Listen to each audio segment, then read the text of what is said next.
Good day. For today's lecture, we have the 01 knapsack problem using dynamic programming. Dynamic programming solves each sub-problem just once and then saves its answer in a table, thus recomputation of same sub-problems can be avoided. In the dynamic programming, we have to use the two-dimensional array, wherein we have the presence of our I and W. Our goal is to find for the value of V, wherein N and W, where N is the total number of items.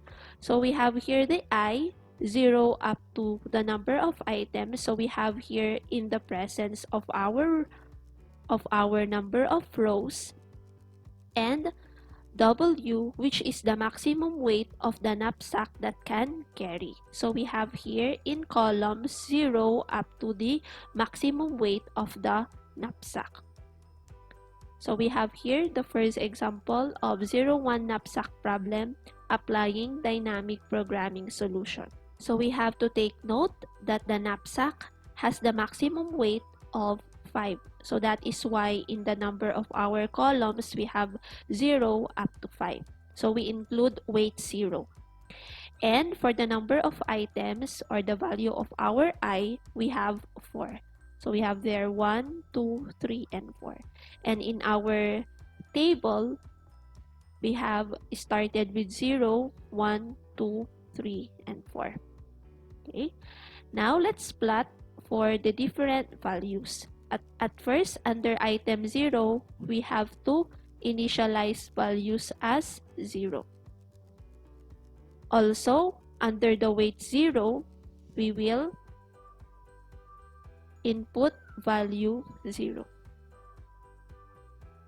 Okay. Let's proceed now to our first item. Our first item has a weight of 3 and a value of 100. So, ang gagawin natin, we'll have to plot this one. So, at weight 3, so we'll concentrating on this part. Diyan sa item 1, kasi nag-start pa lang tayo, ipa-plot natin yung 100 at weight 3. So, at weight 3, we'll plot 100. Since this is our first item, we will have to fill out the missing fields. So, ang ilalagay natin dito is whichever is the higher between the upper value and to the left value. So here, we have 0 and 0, they are equal, kaya ang ilalagay natin dito is 0. Same is true under weight 2. We have 0 here and 0, so we have 0. Here, we have 0 and ang left niya is 100, so that is why we have 100 because that is the max or larger value. Same is true, 0 and 100, ang highest value is 100. So that is for item 1. Next, let's have item 2. For item 2, it under weight 2, so, dito na tayo na part. Okay. Under weight 2, the value is 20. So, we'll have it 20. This time, we have to consider the first item. So, ang gagawin natin, tignan natin yung weight if it will not exceed to the knapsack. So, if we will add this one, 3 plus 2, we have 5. That is the maximum weight, so pwede. So, ang gagawin natin, we'll add 120. So, under weight 5, the value is 120. Since we'll be dealing with 2 items, this would be our value. We need to fill out the lacking fields. So, same procedure, whichever is higher. So, 0 and 0, they are equal. We have 0 here. 120, so the highest is 100, and 100, they are equal, we have 100. Okay, next, now let's proceed to item 3. So this is the portion of item 3. Underweight 4, the value is 60. So we'll try to plot this one, 60. But you have to take note that it should be larger to the value doon sa existing item.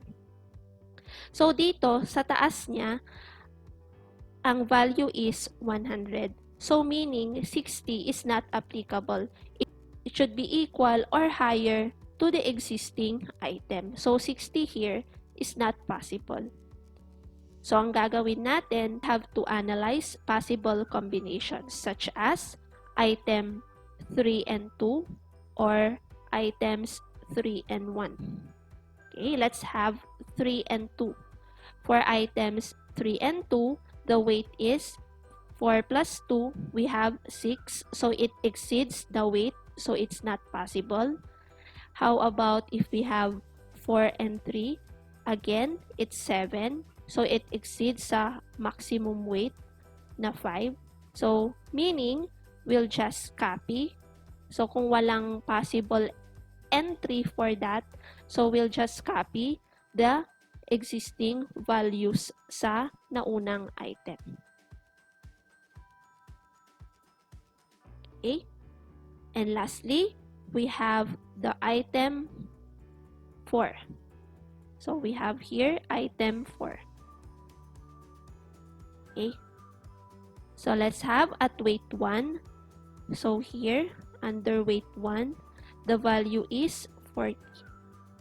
So possible na ilagay si 40 dyan because it has greater value sa naunang item. Okay? So that is okay.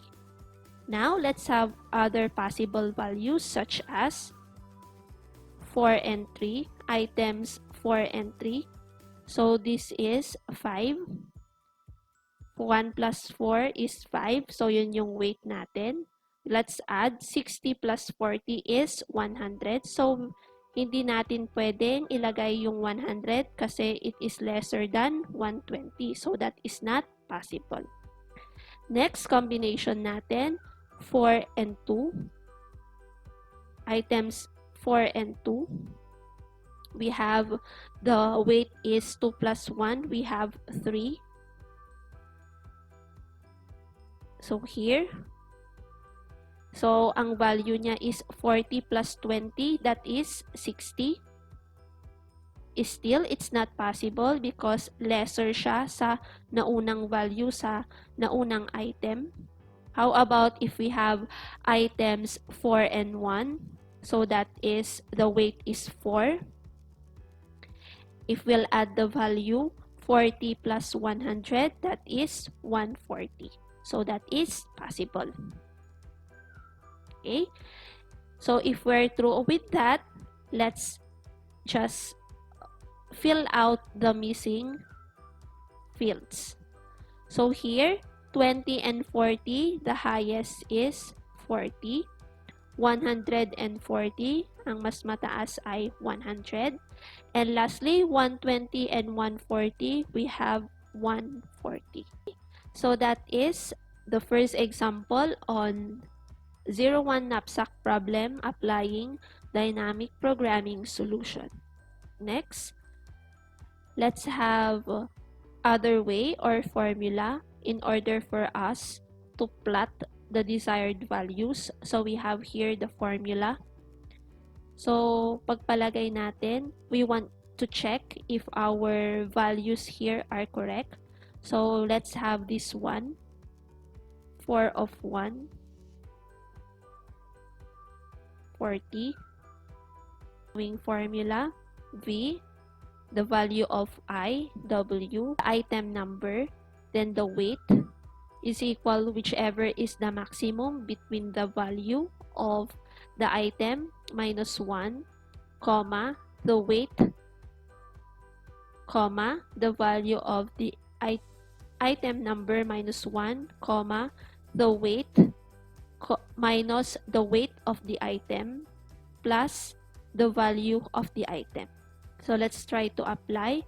We have this one. I-prove natin kung 40 ba talaga ang sagot dito. So that is 4 of 1. 4 of 1. So, 4 of 1 is equal to max 4 minus 1. So, our I here is 4 minus 1, comma, yung weight which is 1, comma, again, I minus 1. So, yung I natin is 4 minus 1. And then, the weight, we have here 1 minus the weight of the item. So, we are dealing with item 4. So, ang weight niya ay 1 plus 40, the value of the item. So, 40. So, we have 4 minus 1, 3, 1. 4 minus 1, that is 3. 1 minus 1, 0, plus 40. We have here 3 of 1. So, 3 of 1. So, the value is 0. So, nakuha natin yung sagot dyan as 0. Next, 3 of 0. Again, 3, then 0. So, ang value niya ay 0. So, nakuha yung 0 dito, plus 40. So, we have here 0. 0 plus 40, we have 40. And, ang maximum sa dalawa is 40. So, tama. Ang sagot natin dito is 40. So, this would be the formula for checking if the input or if the values entered are correct. Now, let's proceed in finding the items. Let's try to analyze what are the items to be added or that should be in the knapsack. So, here, this algorithm only finds the maximum possible value that can be carried in the knapsack. So, we have to identify the maximum value. So, in here, we have 140 and it is under item 4. So, ang gagawin natin, we'll have it item 4 first, then item 3, item 2, item 1, until item 0. Okay? So, next, since we have identified the maximum value, which is 140, let's compare it to the next or to the previous item.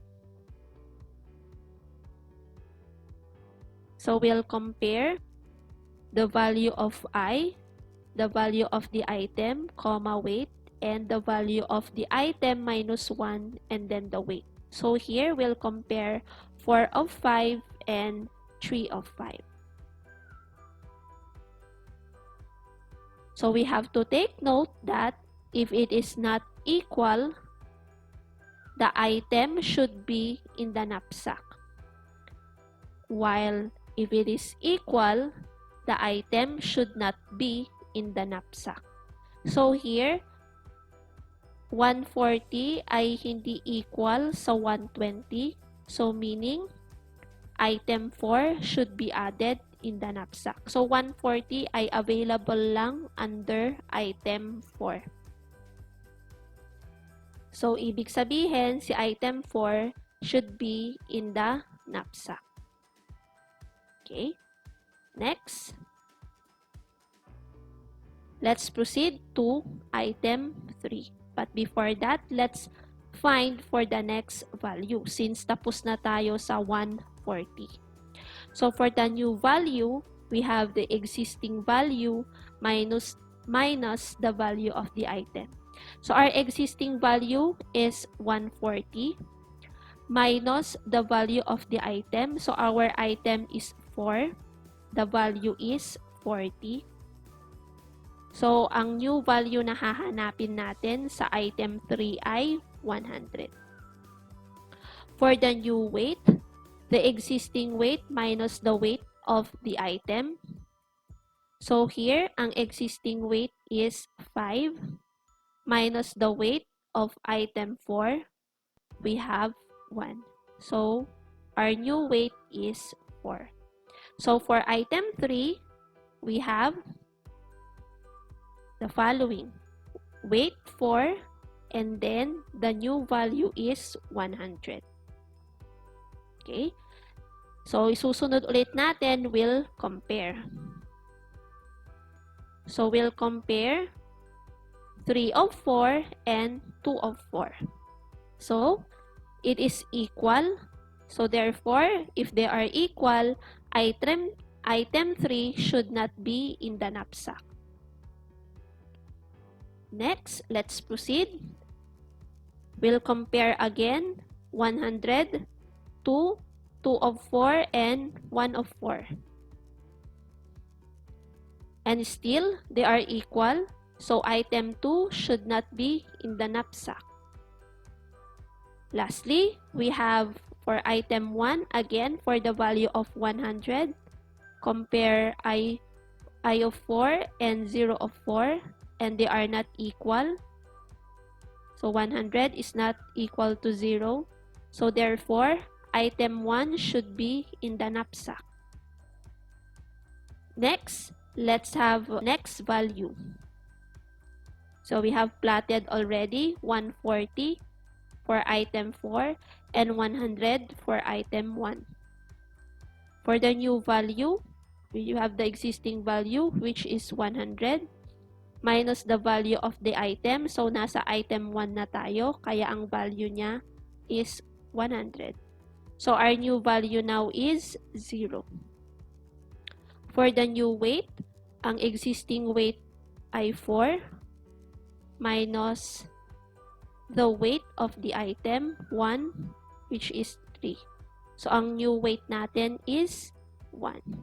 So, for item 0, we have there. Ang value is 0, and then ang weight is 1. So, we have reached already item 0. So, since our item number now is 0, we're done. So, the knapsack should contain item 1 and item 4. So, let's have this one. We have to plot. We have 4 items. So, we have here 0, 1, 2, 3, 4. We include item 0. And the weight of the knapsack is 8. We include weight 0. So, these are the weight. And these are the items. So, nilagay ko na dito yung value at weight. So, ito is ito. Red. Okay? So, don't get confused. Okay? Next. So, let's have to initialize 0 to our item 0 and 0 to weight 0. Now, let's proceed to the first item. The value is 1 and the weight is 2. So, here, dito tayo sa first item natin. Itong row na ito. So, the weight is 2 and the value is 1. So, since ito pa lang yung first item, we'll fill out the rest. So, 0, 0, we have 0. 0 and 1, ang mas mataas is 1. 0 and 1, 1. 0 and 1, 1. Okay, so it's 1. Next, let's proceed to item 2. For item 2, at weight 3, the value is 2. So, okay, because it is greater than 1. Next, let's add the previous item. So, 3 plus 2, the weight is 5. So, dito na part. And we'll add the 2. 2 plus 1, we have 3. So, since we only have 2 items, so we'll fill out the rest. 0 and 0, 0. So, anong mas mataas? We have 1. Then, 1 and 2, we have 2. 1 and 3, 3, 3. Okay. Next, let's have the third item. For the third item, under weight 4, the value is 5. So, it's okay. It's greater than 2. Then next, let's compare item 3 and item 2. So, item 3 and item 2, we have 7 as the weight. So, here. So, if we'll compute for the value, 5 plus 2, we have 7. Okay. Next, let's compare item 3 and item 1. 4 plus 2, that is 6. So here, underweight 6. And ang value niya is 5 plus 1, we have 6. Okay? So we are true. And then we'll fill out the rest again. So 0, 1 and 0, 1. 2 and 1, 2. Then 3 and 5, 5. Then 3 and 7, 7. Okay. Lastly, we have item 4. For item 4, underweight 5, the value is 6. So it's okay. It is larger than the previous item. Next, let's have a combination for this one. Item 3 and 4. So 4 plus 5, that is weight ay 9. So hindi pwede because the maximum weight only is 8. Okay, let's try another. Item 4 and item 2. So 5 plus 3, that is 8. So here, let's compute for the value. 6 plus 2, we have 8. So okay, larger than 7. Okay. Next, let's have item 4 and item 1. So 2 plus 5, that is 7. Okay. And then let's have the value 6 plus 1, that is 7. Okay. So ganun lang yung combination natin. Kung nasa item 2 ka pa lang, 2 and 1. Kung nasa item 3 ka na, 3, 2, 3, 1. Okay? Kapag nasa item 4 ka na, 4, 3, 4, 2, 4, 1. Okay? So, let's fill out the rest with 0. This is 1. 2 and 1, 2. 5 and 2, 5. 6 and 6, 6. So, that is the dynamic programming solution. Now, let's proceed with finding the items in the knapsack. So, the maximum value here, we have 8. So, we'll start again with item 4. So, let's compare 4 of 8 and 3 of 8. So, yung nasa taas lang. Or yung sa naunang item lang. Same weight. Since they are not equal, item 4 should be in the knapsack. So, we have the value of 8. Next, we have the new value. For the new value, we have the existing value, which is 8, minus the value of the item. We have the value of the item is 6. So that is, our new value is 2. For the new weight, the existing weight is 8, minus the weight of the item, which is 5. So we have the new weight is 3. So, for item 3, ang hahanapin natin ay ito. Value 2, weight 3. Okay, next, let's compare again. 2. Compare 3 of 3 and 2 of 3. If it is equal, then the item should not be in the knapsack. Again, let's compare again the value of 2 for item 2. So 2 of 3 and 1 of 3, they are not equal. So item 2 should be in the knapsack.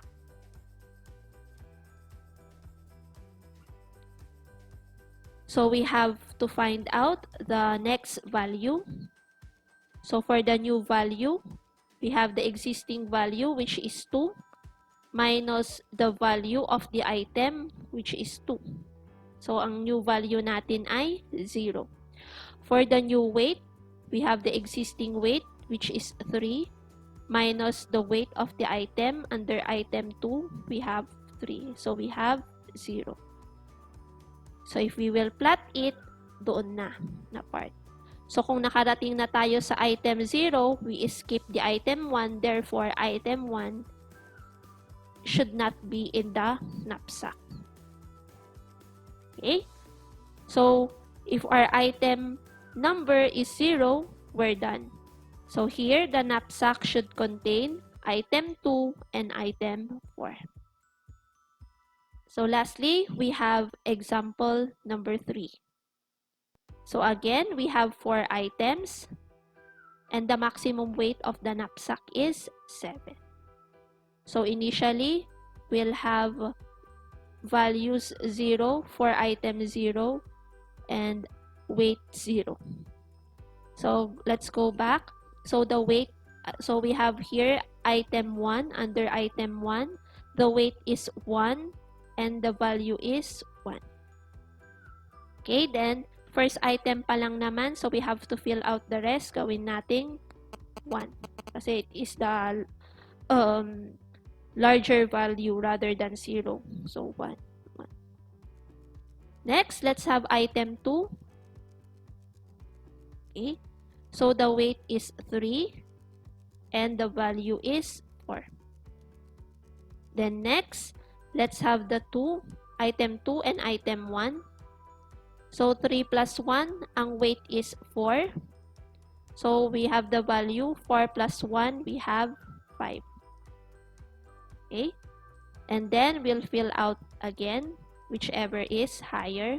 1 and 0, 1, 1 and 1, 1, 1 and 5, 5, 5. Okay. Next, let's proceed with item 3. Okay? So for item 3, under weight 4, the value is 5. Okay. Next, let's have item 3 and item 2. So we have 4 plus 3, that is 7. The value is 9. So it is larger sa previous item or sa value ng previous item. Okay. Next, let's have item 3 and item 1. So 4 plus 1, that is 5 here. So ang value is 5 plus 1, we have 6. So we're okay with it. So we have to fill out the rest. So 1 and 0, 1, 1 and 1, 1, 4 and 1, 4, and then 5 and 6, 6. We have item 4. Under weight 5, the value is 7. So it's okay. It's larger than the value of the previous item. Next, let's have items 4 and 3. So the weight 5 is 5 plus 4, that is 9. It exceeds sa 7, so hindi pwede. Let's have items 4 and 2. 3 plus 5.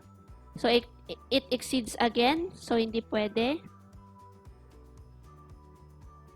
And items 4 and 1. So 5 plus 1, that is 6. That is here. So the value 7 plus 1, that is 8. So we are through. We'll just have to fill out 1 and 0, 1, 1 and 1, 1, 4 and 1, 4, 5 and 4, 5, 9 and 8, 9. So that's it. Try nating i-check kung tama yung mga items natin following this formula. Maybe we'll just have this one for 3 of 4. So this is 3 of 4. So, okay, I minus 1. So our I is 3 minus 1, comma, the weight which is 4.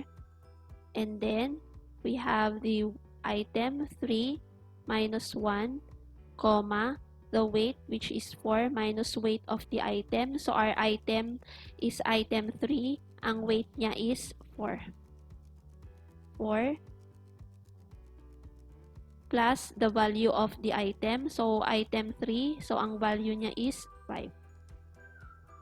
Okay, so this is 3 minus 1. We have 2, 4. And then, 3 minus 1, 2, 4 minus 4, 0, plus 5. Okay, let's plot 2 of 4. So, this is 2 of 4. 2 of 4. The value is 5. Then, 2 of 0. So, ang value is 0. Plus 5. So, we'll compare now 5 and 5. Okay. So, 5 plus 0 plus 5, 5. So, ang sagot natin is 5. So, they are equal. So, if they are equal, you copy same 5. So, tama. Ang sagot natin dito is 5. Okay, now let's have finding the items to be added in the knapsack. So, our maximum value is 9 under item 4. So, now let's compare. Let's compare item 4 to weight 7 and item 3 to weight 7. So, they are equal. So, if they are equal, item 4 should not be in the knapsack. So, let's continue. For item 3, still, the value is 9. Compare 3 of 7 and 2 of 7. So, it's not equal. So, item 3 should be in the knapsack. So, our value is 9. So, now, let's have the new value. We have the existing value, which is 9, minus the value of the item. So, nasa item 3 na tayo. Kaya, ang value niya or profit niya is 5. So, our new value now is 4. For the new weight, the existing weight is 7 minus the weight of the item. So, under item 3, we have 4. So, the new weight is 3. So, for item 2, we'll have to plot here. Okay? Weight 3, the value is 4 under item 2. Now, let's compare that particular value to the previous item. So, it's not equal. So, item 2 should be in the knapsack. So, our existing value is 4. Let's have the new value. Existing value is 4 minus the value of the item. Under item 2 is 4. So, our new value is 0. For the new weight, the existing weight is 3 minus the weight of the item 2, 3. So, we have 0. So, here. So, we skip item 1, nag-proceed na kaagad sa item 0. So, item 1 will not be added in the knapsack. So, therefore, if our item number is 0, or if our I is 0, we're done. The knapsack should contain item 2 and item 3. So, that is the end of my lecture about 01 knapsack problem using dynamic programming. Thank you.